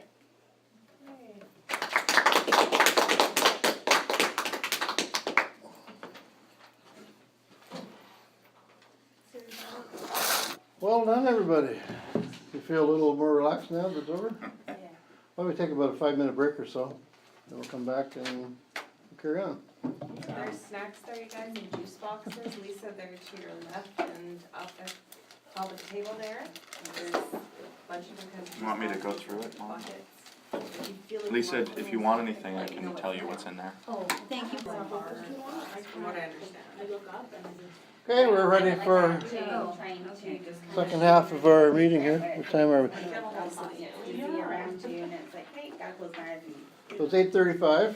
The next section we're going to have is we're going to have the evaluations of the speeches. Any thoughts from when you stood up as an introducer? How did you feel about that experience? When you came up here and introduced people, how did you feel about that? I liked it. It's almost more comfortable in the sense that you know that you've got it out and you'll be right off stage. Exactly. And then hopefully people will forget about you and start thinking about the person who's speaking. I'll kind of sneak away. But it's also slightly uncomfortable in the fact that, I mean, it's not your speech, so you're less prepared to do a summary of it, especially if it's a speech you haven't heard before. Okay, any thoughts? I enjoyed it. I thought it was pretty, I wasn't being, the focus wasn't on me, I was just directing the focus on someone else. Okay, one of you sent an email out to everybody that I forwarded to you today? Yeah. Okay, one of the stories in there is, I think it's called Let Me Introduce or something. It's an article that I published a couple of years ago, and it focuses on introducing. So there's some tips in there if you haven't had a chance to take a look at it yet. There's some good points in there. The introducer is a very powerful and important position because what you're doing is like you're the warm-up act for the speaker. You're building up the excitement. Now for that introducer to do their job, you as the speaker, you have to give your information to that introducer so that they can build you up. I talked a bit about it last week, but your role as the introducer is to get the audience fired up so you introduce them with excitement so the audience is excited, you welcome them up, you give the applaud, you take over, and then you sit down and then the show's over. Okay, let's start off with the evaluations. Our first speaker was Lisa, and Teresa was the introducer, so please welcome Teresa.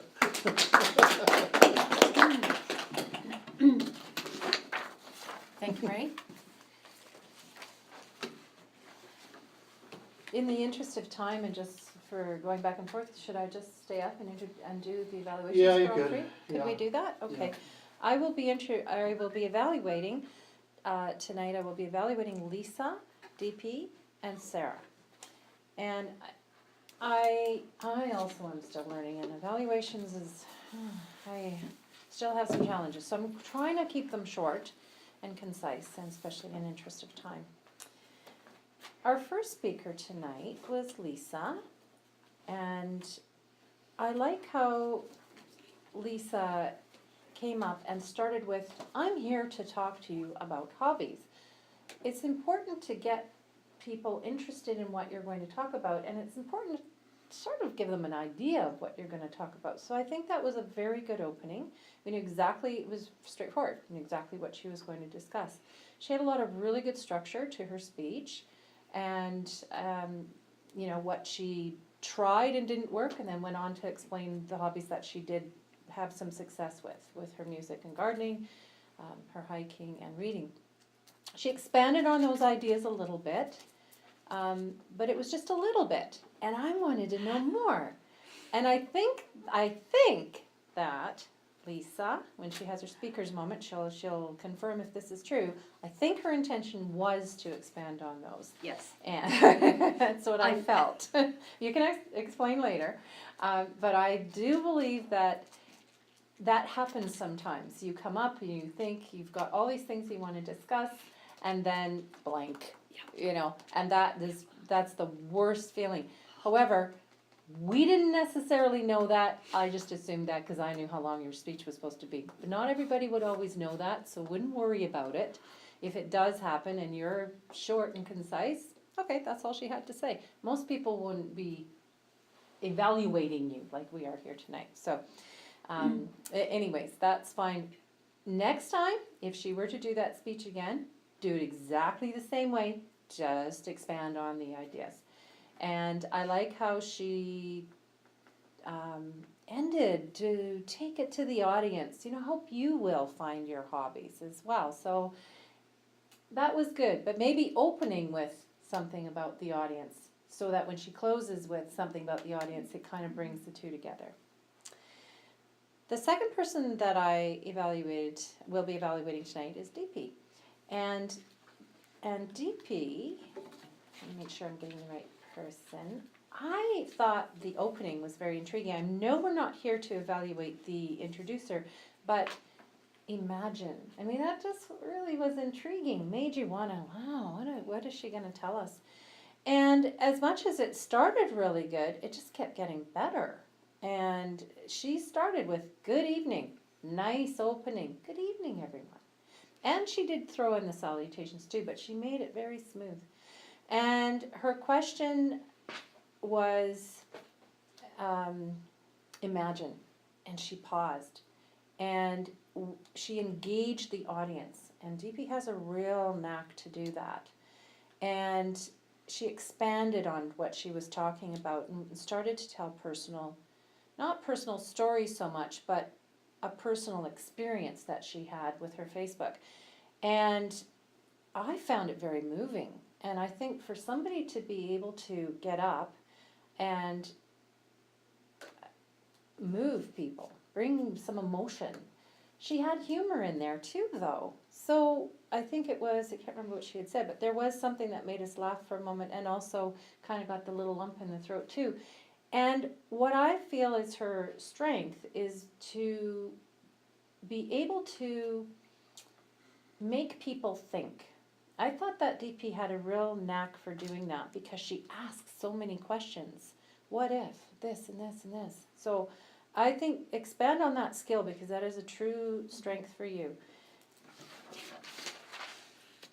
My third speaker tonight is Sarah.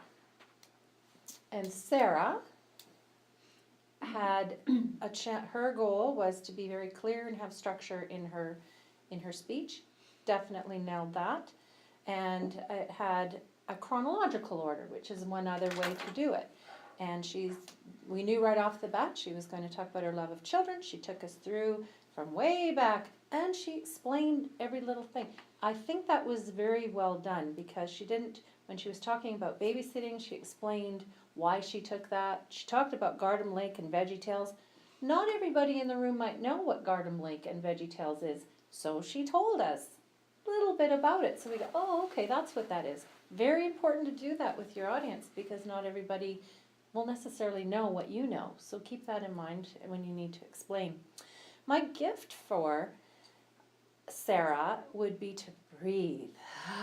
And I find I do that, so that's why I recognize it. And it's a skill that you just kind of have to work on.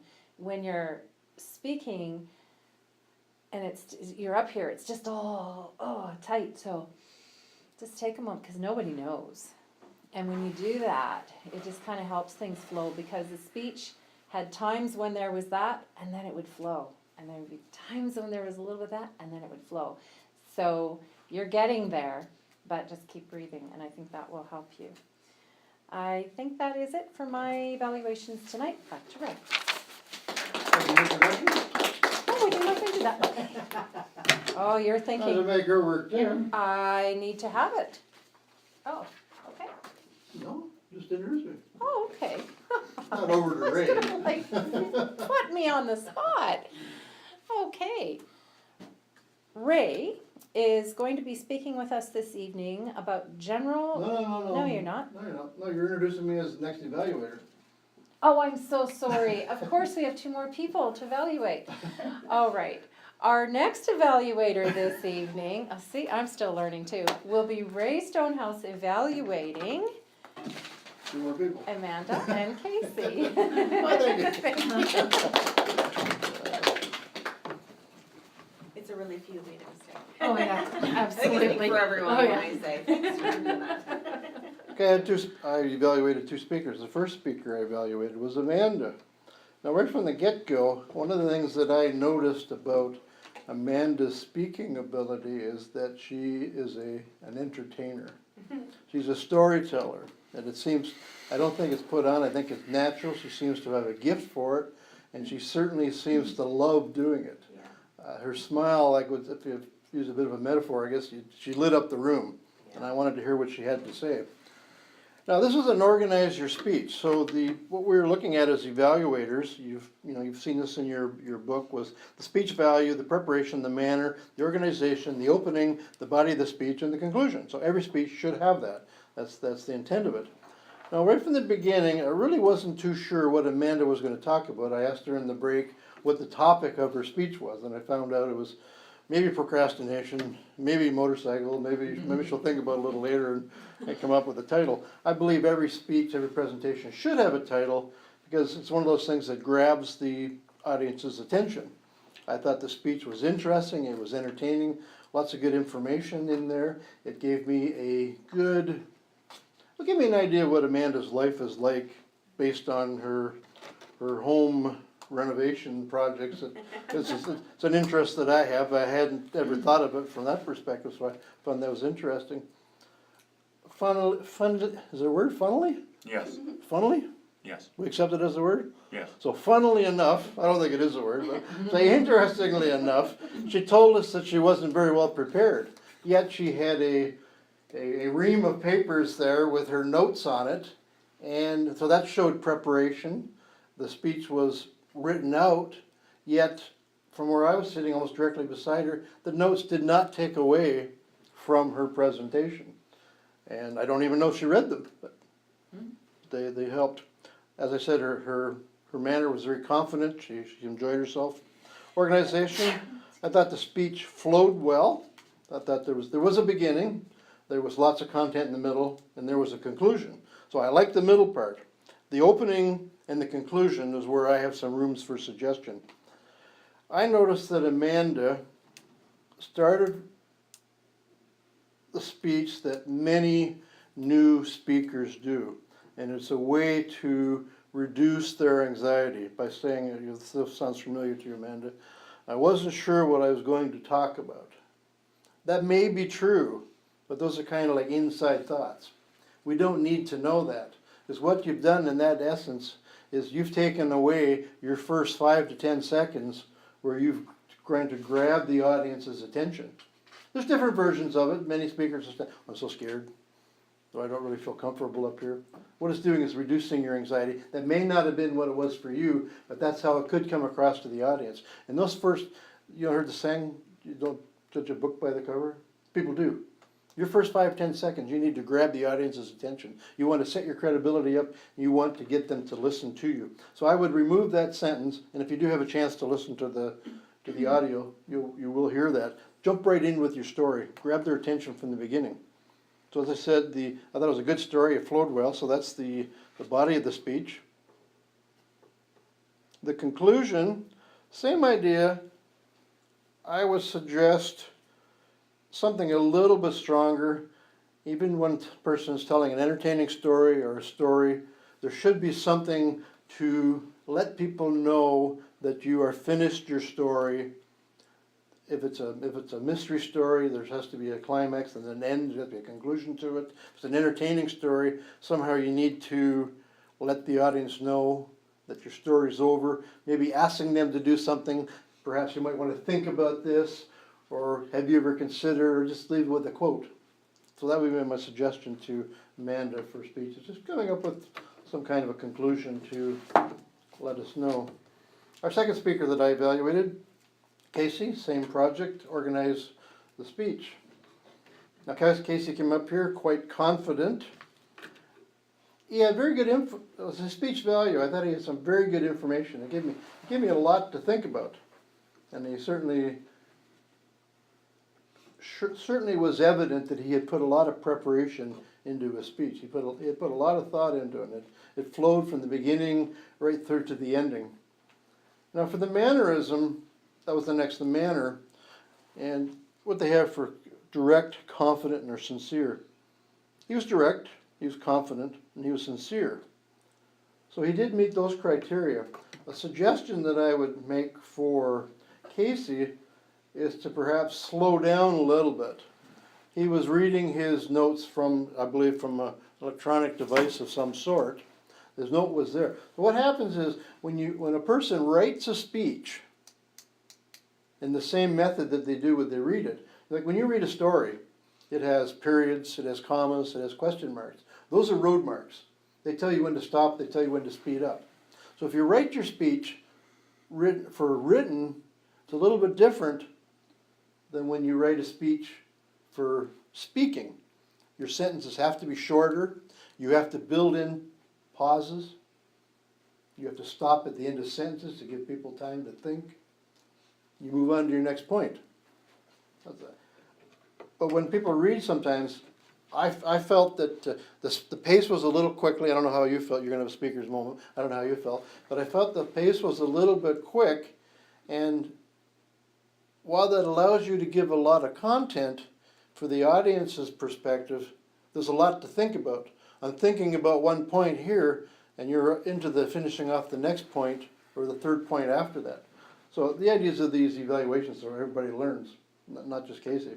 So I would say slow down a little bit. Maybe if that's not the kind of speech that I would do, because that's a very content-heavy speech. I could not deliver that speech without notes. If you're going to do the same speech again, you know the speech nobody else does, perhaps on your electronic device, you may just want to put down headings or notes. You know the story. You know, heading airport security. You got a little story that goes with it. Airport or checking for fluids. You know, that you go from there. Because I did notice a difference between Casey's table topics responses to delivering this one here. I've been just suggesting. I like the speech. It was very well done. You had good humor. Well, okay, the opening, similar to what I had mentioned to Amanda, was I'd like to say stronger. His opening was he was attempting to segue from the previous one about table topics, about Facebook and the comments there. Instead, I'll use humor. Well, that's a good segue, maybe. I think it might have taken away from his opening. So I would suggest a little stronger opening with that. Conclusion, I like the way he summed up his thoughts. He reminded us everything that he had said. He closed with something I've commented on before, is that he thanked us, and there's really no need to thank us as the audience. We should be thanking him for sharing his information with it, and the way I've said in the past is, thanks for letting me speak to you. Or another way to do it would be just conclude with Mr. Chairman, Madam Chair, Madam Speaker, something like that. That allows us to know that you are finished speaking.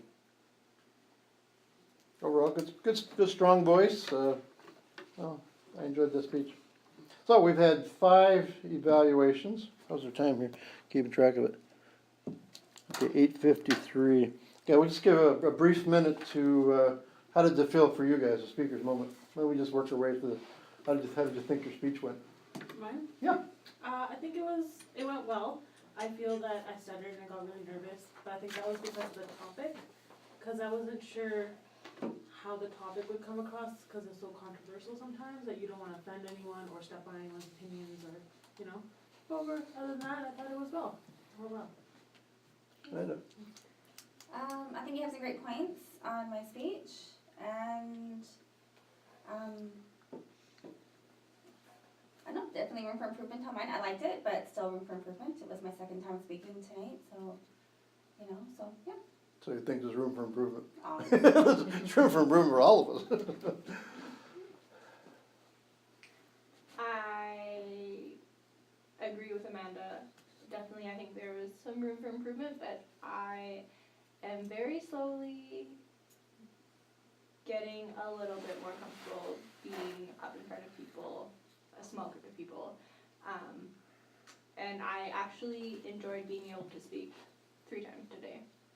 It was super scary, but I'm enjoying how much opportunity you're giving us to speak. mhm. Good, Lisa. My speech was okay, could have been better. I wish I hadn't have forgotten half of what I wanted to say. That would have helped, but, next week will be better. Okay, Casey? I agree with most of your criticisms. I did feel like I knew. Feedback. Sorry, Feedback. your evaluation, your critiques, perhaps. Is a That's less probably loaded better, yeah. word. Criticisms are negative. Anyway, I did feel like I spoke it too fast. I knew when I was writing it that it would probably be fairly content heavy. And I didn't get much time to practice it because I've been relatively busy this week. And so I realize now that probably it was too content heavy and I had too many points too quickly. That's often a problem when I'm presenting for school, for personal, even just talking to people in conversations. I find that I often speak very quite fast. And the closing with a thanks is a very bad habit I need to get out of. Drilled into me probably from speeches in school and presentations and things. Yeah, Can I give feedback? yeah, I just wanna, again, I'm so blown away by you guys. I'm so impressed with the growth in all of you. Amanda, I didn't get to hear you last week, but we've spent some time together getting to know each other, and so I feel like I had a good handle on your personality, and then to see this side of your personality come out is amazing, and I totally agree with what they said about that you're a natural storyteller. And DP, how you talked, so you painted a picture for me when you spoke. It was painting a picture in my mind at every moment. I really felt it. And Sarah, I already said that you're seriously blowing my mind. I'm so impressed, so impressed. And Lisa, I already know how brilliant you are, but your growth is really evident as well. So, and Casey already knows I think you rock. So I did ask Casey, you can ask Casey, I went home the first week, didn't I? And I was like, I'm so impressed with everyone, right? Yeah. okay, just taking a look at the agenda here. The agenda was made up generically, I have no idea how long it was gonna take. We're about 8:56 right now, so we're closing up. One of the things I was going to do was an educational presentation, if there was time. I'm not going to keep you here to do that. The topic of it was called General and Specific Speech Purposes. Just a riveting title, I didn't create it, it was an educational one from the Speechcraft Coordinator's Guide. So I can sum that speech up in 4 words for you. This is summing words up. Wow. So you can keep track of this. Is that there basically, as far as I know, are only 4 real reasons to speak. Anybody got an idea what they are, before I tell you what they are? We've talked about them. One is to inform. You're giving people information about something. Now think about this in terms of what you're going to be doing as ambassadors for CNIB. You're going to be informed, or you're going to inform people. You're going to do that? Yeah. Sure, you're going to give them information, you're going to tell them what the services are, and you're going to share your experience with them. Second off is to persuade. Yes. You're going to persuade people to at least think differently about CNIB, sight impairment, and everything else that goes with it. You're going to persuade people. Perhaps you're going to entertain them. Maybe not in those particular sessions, but I would think that, as I said earlier, that every presentation should have some humor involved. Entertaining is certainly a style. Maybe there's a appropriate time for it, maybe there's an inappropriate time. And the fourth one that I've basically fit into the closing of all my evaluations is this should be an inspiring people. If you're speaking to them, you want to get them to follow you, you want to inspire them. So the four topics, or the four reasons for speaking, purposes: inform, persuade, entertain, and inspire. So you got my 5 to 7 minute speech, and Nice. I think I've got it ready to go, so I'll save it for the club. That solves my next Tuesday speech. Now, discussion for next week, so everybody knows where we're at. Guess what? You're doing another speech. Surprise! Okay, you're gonna read chapter 6, which is get to the point. And then you're gonna read chapter 7, which is evaluate the speaker. So, we're gonna be tight on time next week. I'm not too sure if we're gonna be able to fit table topics in. I gotta take a look at the agenda and see how things flow, to see what's on there. Because you're gonna give a 3 to 5 minute speech, and it's called the Get to the Point Project. So it's gonna work out about the same amount of people, same amount of evaluation time. So we'll keep an eye on how that goes. So read chapter 6, read chapter 7. Have a speech title and a speech introduction thought out in advance, because we're going to do the same thing where you're going to be introducing each other. And then I've got to check ahead, but I think you're going to start doing speech evaluations too. Not to the extent that we've been doing them, but to get you start thinking about it. That's why we fit in speech evaluations, so you can start to think about. The intent isn't to get you to become, excellent speech evaluators. The intent is one thing, is get you up off your seat, get you up and talking about things. Second off, if you start to think in terms of evaluation, if you can evaluate everybody else, how they did with room for improvement, you can apply that same information to your own speaking skills. Rule of thumb is we can't make all the mistakes in the world, but if we learn from somebody else, let them make the mistakes, we learn from them. And the idea that the constructive feedback that we provide everybody, not criticism, the idea is that we learn from that. So that's what we're going to be doing next week. Now, I'm mindful that I said I was going to call upon DP at the end for a humorous report. Anything you liked? Anything you found funny, or were you busy? I made 5 points. So I really liked when we mentioned the yodel, the bell. That's hilarious. And then Casey's dancing and Ray's comment of throwing $1 bills. That's funny too. And I really liked Amanda joking around, and when she first came in, she told me her speech was 50 pages. And I was like, oh no. It was. That's pretty long. And then she told me the font, and I was like, okay. And yeah, that's what I had down for that. Okay, thank you. Any thoughts on your timing roll, Casey? How was it? A little different? Nothing in particular. There were a few times where I spaced out and I would do the cards about 10 seconds late, but that's more just like... Everybody does that. Yeah, I just need to remember. Oh, I was supposed to be timing this? Okay, let's go into general evaluator then. Let's start off with Casey. How did you find the meeting? Any thoughts? I found the meeting excellent. Like my mom, Carrie, I find that the growth that I've seen in myself and especially other speakers has been massive. Even in a few weeks, I've seen people get a lot more confident and be able to speak for longer periods of time with less notes, and I'm very much impressed by that. I felt like the evaluators were excellent in terms of providing feedback as to how to improve speeches. And I felt like everything went fairly well. I already did mine, sorry, I should have waited, I have that problem. Teresa? I will comment on what I was impressed with was, at first was, you're gonna evaluate, and just how everybody just boom, sat down, got it figured out, and I thought everybody came together on all of that and organized themselves really well. Good job. Lisa? I thought it was good. We all worked well, everybody worked well together. That's what I'm impressed with. Sarah? I have had a really long and exhausting week, and I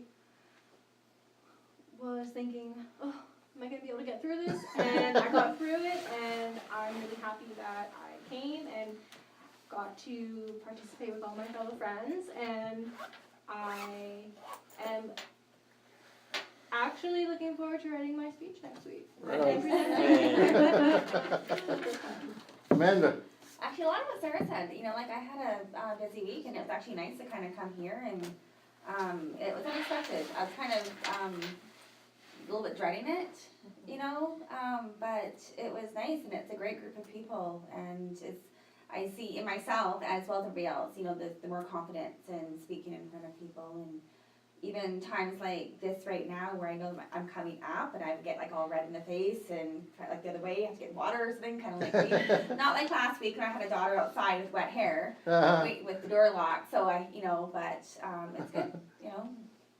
Stevie. I wrote this down right in the beginning, cause I was kinda anxious when Sarah was doing her table topics, and the time was running out, I was like, oh no, I really wanna hear the ending. So I really like the stories and like, the speeches that we have, they're really interesting, and I like to get to know everyone through those, so yeah. Well, for the facilitator's role, I'm happy the way things went out. You create an agenda, you don't know where it's gonna go because there's so many variables. One thing I did miss was I was going to have everybody introduce themselves again. The idea is getting up, but if we had done that, we'd be 10 minutes late. So that worked out well that didn't fit in. What I want to draw your attention to, and thank everybody for taking on different roles. I've done Speechcrafts, I think this is the 4th or 5th time. I haven't done it for a decade, but I've done them 4 or 5 times before. And when I usually do them, I do 6 people by myself. And I have the participants doing everything right from the beginning. They're working. You know, this is corporate or professionals. So I do those a little bit differently. So I'm grateful for the support I've been getting from Teresa and Ivona. I expect Ivona to be back next week. In the back of your agenda, I have included some resources if you want to check them out sometimes, some more about Toastmasters. And I just wanted the quote of the day here. I just want to mention it. You might have seen this already when I sent it out. It's from Jim Rohn. Jim Rohn's a business motivational speaker. He passed away recently. But you cannot speak that which you do not know. You cannot share that which you do not feel. You cannot translate that which you do not have. And you cannot give that which you do not possess. To give and to share it, and for it to be effective, you first need to have it. Good communication starts with good preparation. So I want to leave us on that positive note, and thanks everybody for participating. We'll see you right next week.